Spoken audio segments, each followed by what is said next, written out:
കലങ്ങുന്നതെന്തിനായി നിന്നെ കരുതിടുവാൻ കർത്തനേശുവുണ്ട്. മനമേ കലങ്ങുന്നതെന്തിനായി നിന്നെ കരുതിടുവാൻ കർത്തനേശുവുണ്ട്.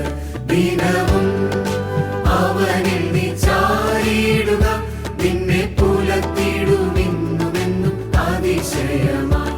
ദിനവും അവനിൽ നീ ചാരിയിടുക, നിന്നെ പുലർത്തിടുമെന്നുമെന്നും അതിശയമായി. മനമേ കലങ്ങുന്നതെന്തിനായി നിന്നെ കരുതിടുവാൻ കർത്തനേശുവുണ്ട്. മനമേ കലങ്ങുന്നതെന്തിനായി നിന്നെ കരുതിടുവാൻ കർത്തനേശുവുണ്ട്.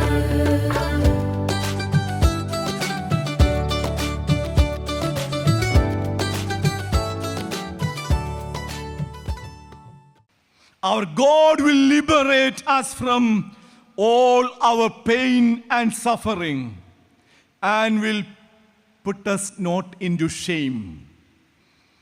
എൻ്റെ ജനം ഒരു നാളും ലജ്ജിച്ചു പോകയില്ല. കണ്ടോ പറയുന്നത്? എൻ്റെ ജനം ഒരു നാളും ലജ്ജിച്ചു പോകയില്ല. Our God will liberate us from all our pain and suffering and will not put us into shame.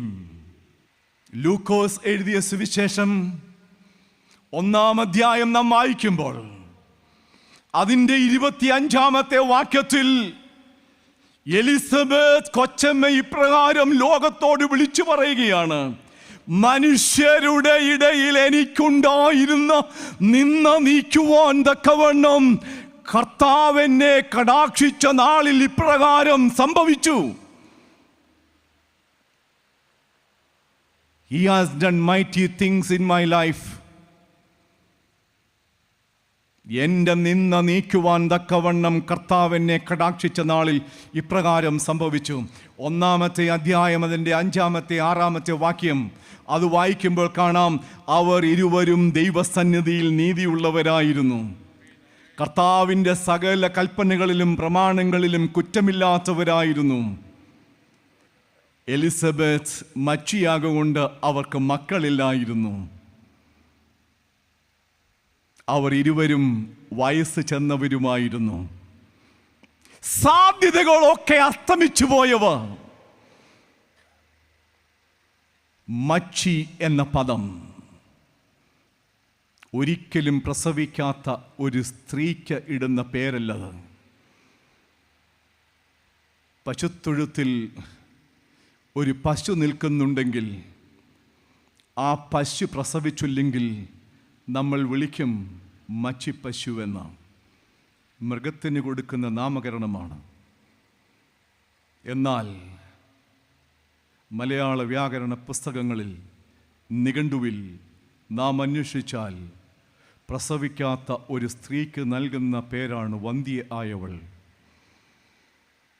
എന്നാൽ ഈ എലിസബത്തിനെ കുറിച്ച് പറയുകയാണ്, അവൾ മച്ചിയായിരുന്നു. അതായത് ആ സമൂഹത്തിൻ്റെ മധ്യത്തിൽ അവളുടെ വില ഒരു മൃഗത്തിന് തുല്യമാണ്. ശപിക്കപ്പെട്ടവളെന്ന് ആ യഹൂദ മത സാംസ്കാരിക അനുഭവങ്ങളിൽ വേർതിരിക്കപ്പെട്ടവളാണ്. നിന്ദനത്തിൻ്റെയും പരിഹാസത്തിൻ്റെയും അനുഭവങ്ങളിലൂടെ കടന്നുപോയവളാണ്. തിരസ്കരണത്തിൻ്റെ അനുഭവങ്ങൾ എത്രയോ അവൾ ഏറ്റുവാങ്ങിയിരിക്കണം. അവളുടെ മുഖത്തേക്ക് നോക്കുവാൻ ആരും അത്രയധികം ധൈര്യവും കാണിക്കില്ല. കാരണം ശപിക്കപ്പെട്ടവളുടെ മുഖത്ത് നോക്കുക, അത് ആ സമൂഹത്തിന് നിഷിദ്ധമായിരുന്നു. അപ്പോൾ എല്ലാ വിധത്തിലും സമൂഹത്തിൽ നിന്ന് തിരസ്കരിക്കപ്പെട്ടവൾ. എന്നാൽ ആരാണ്? പുരോഹിതനായ സക്കറിയായുടെ കൊച്ചമ്മയാണ്. അവർ ഇരുവരും വയസ്സു ചെന്നു. സാധ്യതകൾ ഇനി ഒന്നുമില്ല. ഇതാ സക്കറിയാവിന് കൂറിൻ്റെ ക്രമപ്രകാരം ദൈവസന്നിധിയിൽ ധൂപപീഠത്തിൻ്റെ മുൻപിൽ ധൂപകലശം കാട്ടുവാൻ അനുവാദം ലഭിക്കുന്നു. നറുക്കു വീഴുന്നു. നോക്കണം, എപ്പോഴാണ് സക്കറിയ പുരോഹിതന് ആ ധൂപപീഠത്തിൻ്റെ മുൻപിൽ ധൂപം കാട്ടുവാൻ നറുക്കു വീഴുന്നത്? ജീവിതത്തിൻ്റെ ഫാഗൻഡ് ഓഫ് ലൈഫ്. ഞാൻ പറയും, ദൈവത്തിൻ്റെ അനുഗ്രഹം ജീവിതത്തിൻ്റെ അവസാന നിമിഷങ്ങളിലും അനുഭവിപ്പാനായിട്ട് കഴിയും. ക്രൂശിൽ കിടന്ന കള്ളനോട് പറഞ്ഞു, ഇന്ന് നീ എന്നോട് കൂടെ പർദീസായിലിരിക്കും.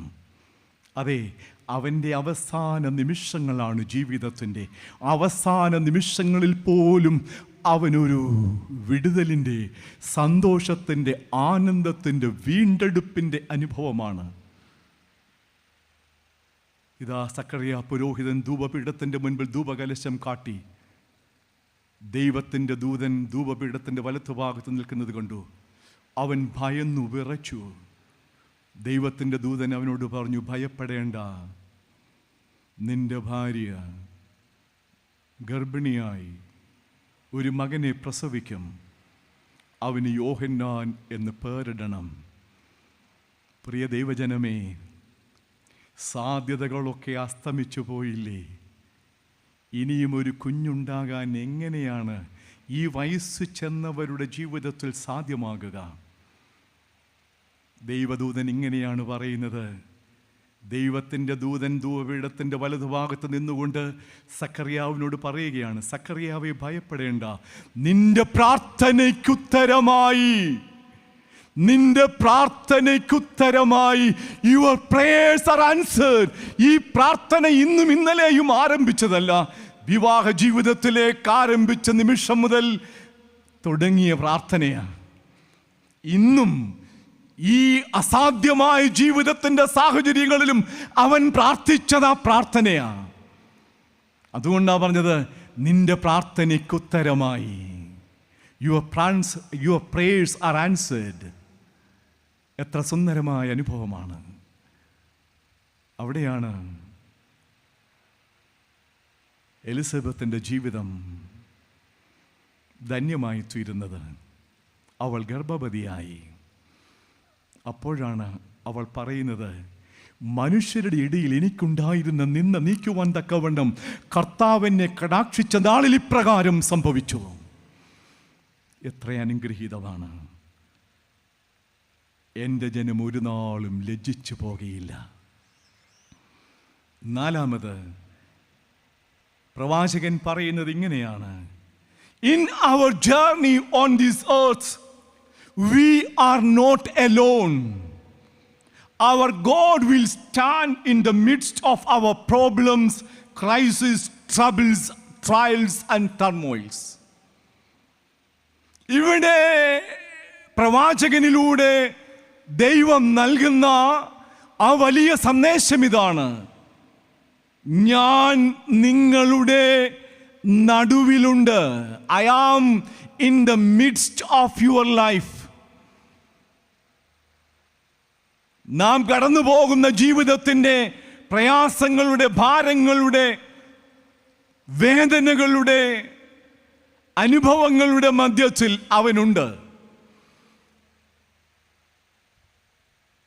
46-ാം സങ്കീർത്തനം ഇങ്ങനെയാണ് നാം വായിക്കുന്നത്, ദൈവം നമ്മുടെ സങ്കേതവും ബലവും, കഷ്ടങ്ങളിൽ അവൻ ഏറ്റവും അടുത്ത തുണയുമായിരിക്കുന്നു.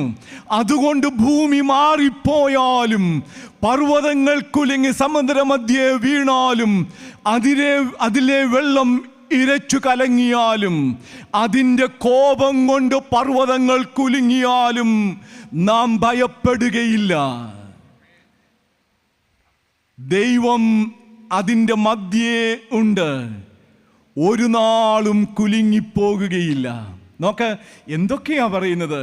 ഭൂമി മാറിപ്പോകുക, പർവ്വതങ്ങൾ കുലുങ്ങി സമുദ്രമധ്യേ വീഴുക, അതിലെ വെള്ളം ഇരച്ചു കലങ്ങുക.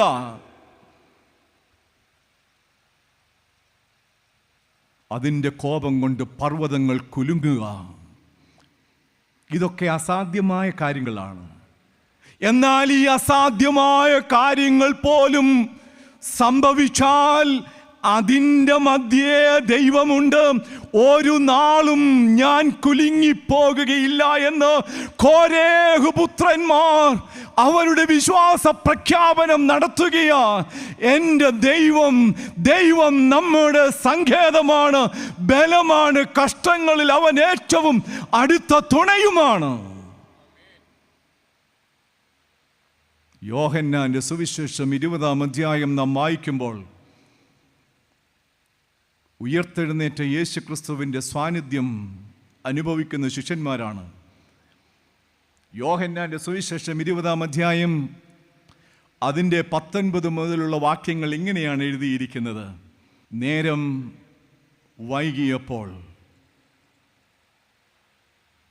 ശിഷ്യന്മാർ ഇരുന്ന സ്ഥലത്ത് യഹൂദന്മാരെ പേടിച്ച് വാതിൽ അടച്ചിരിക്കെ യേശു വന്നു, നടുവിൽ നിന്നു, നിങ്ങൾക്ക് സമാധാനം എന്ന് പറഞ്ഞു.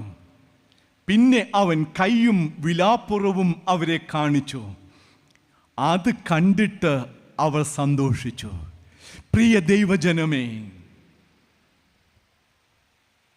യേശു ഉയർത്തെഴുന്നേറ്റ് ശിഷ്യന്മാരുടെ നടുവിൽ നിന്നവനാണ്. ഈ യേശു ക്രിസ്തുവാണ് ശിഷ്യന്മാരോട് പറഞ്ഞത്, ഞാൻ നിങ്ങളുടെ അടുക്കലേക്ക് വരും, ഞാൻ നിങ്ങളെ അനാഥരായി വിടുകയില്ല, ഞാൻ നിങ്ങളുടെ അടുക്കലേക്ക് വരും, ഞാൻ ജീവിക്കുന്നത് കൊണ്ട് നിങ്ങളും ജീവിക്കും. അതെ, ആ വാഗ്ദത്തം ചെയ്ത കർത്താവ് 14-ാം അധ്യായത്തിലാണ് ആ വാഗ്ദത്തം. ആ വാഗ്ദത്തം ചെയ്ത കർത്താവ് 20-ാം അധ്യായത്തിൽ ഉയർത്തെഴുന്നേറ്റതിനു ശേഷം എവിടെയാ വരുന്നത്?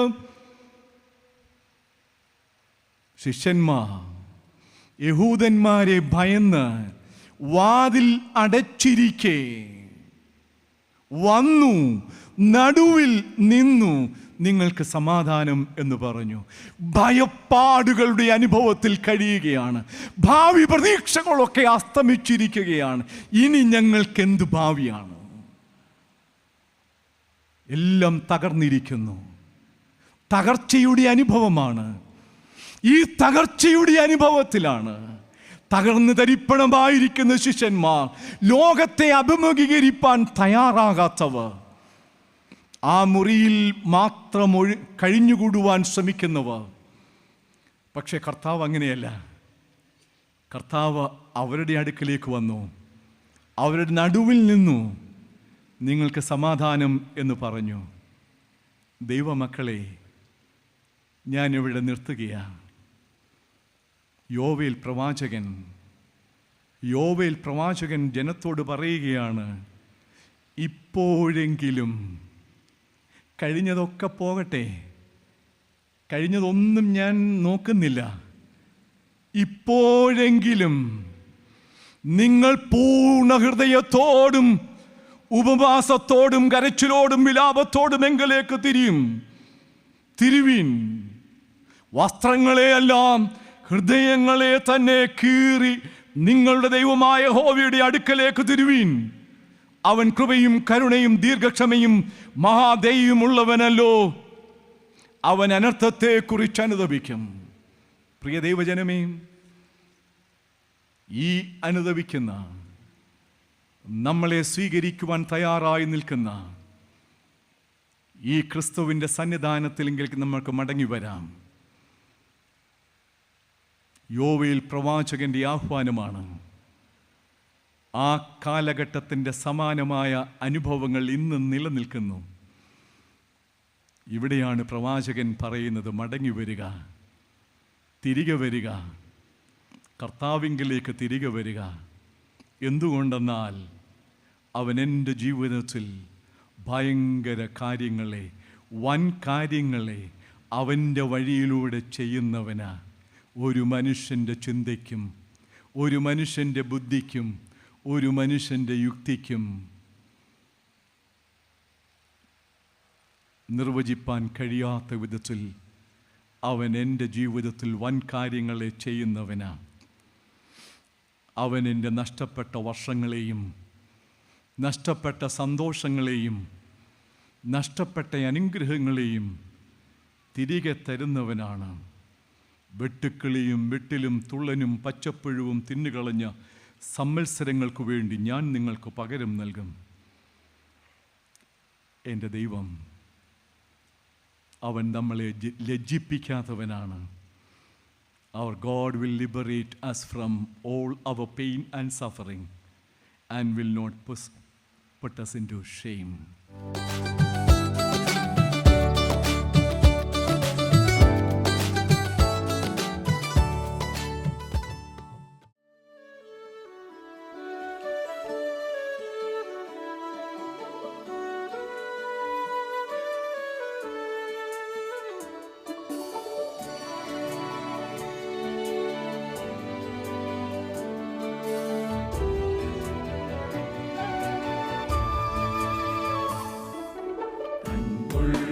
രക്ഷക അരിവേറും താതാ അനുഗ്രഹമായി ചൊരിയണമേ.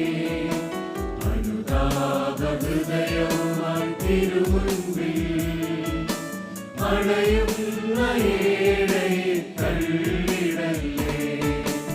അൻപുള്ള രക്ഷക അരിവേറും താതാ അനുഗ്രഹമായി ചൊരിയണമേ. അനുതാപ ഹൃദയവുമായി തിരുമുൻപിൽ അണയുന്ന ഏഴയെ തള്ളിടല്ലേ. ആശ്രയം മറ്റാരുമില്ലേ ഭൂവിൽ, ആശ്രിത വത്സലനേശുവേ പോൽ അതിശയമായി അവൻ വഴി നടത്തിയിടും കരയിൽ. അനുദിനമനുനിമിഷം കരുണയോടെ ആവിയാമെന്നെ തേടിയ സ്നേഹം പാവന രക്തം ചൊരിഞ്ഞു ക്രൂശിൽ. ആവിയാമെന്നെ തേടിയ സ്നേഹം പാവന രക്തം ചൊരിഞ്ഞു ക്രൂശിൽ. പാഴാകയില്ല പരമയാഗം ആരിലും ജീവിതയാത്രയതിൽ. ആശ്രയം മറ്റാരുമില്ലേ ഭൂവിൽ, ആശ്രിത വത്സലനേശുവേ പോൽ അതിശയമായി അവൻ വഴി നടത്തിയിടും ധരയിൽ. അനുദിനമനുനിമിഷം കരുണയോടെ കാത്തിടുകെന്നെ കരങ്ങളിലെന്നും. കാലിടരാതെ മരുയാത്രയിൽ കാത്തിടുകെന്നെ കരങ്ങളിലെന്നും. കാലിടരാതെ മരുയാത്രയിൽ കാഴ്ചയായെന്നെ അർപ്പിച്ചിടുന്നു. കാരുണ്യവാരിധേ കനിയേണമേ. ആശ്രയം മറ്റാരുമില്ലേ ഭൂവിൽ,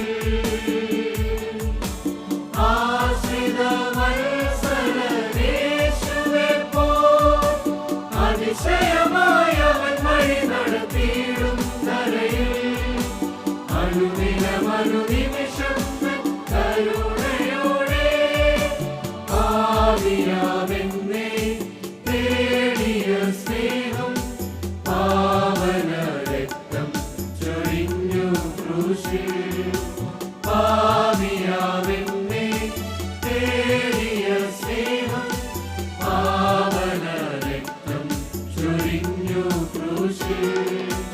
പാഴാകയില്ല പരമയാഗം ആരിലും ജീവിതയാത്രയതിൽ.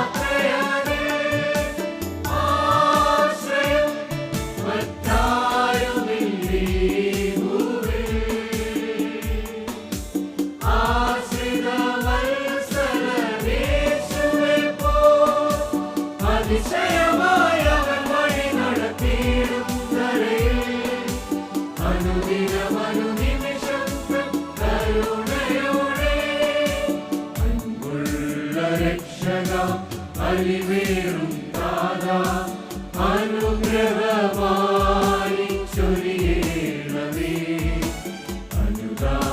അനുതാപഹൃദയവുമായി തിരുമുൻപിൽ അഴയുന്ന ഏഴയെ തള്ളിടല്ലേ അൻപുള്ള രക്ഷക അലിവേറും താതാ അനുഗ്രഹമായി ചൊരിയേണമേ അനുതാപഹൃദയവുമായി തിരുമുൻപിൽ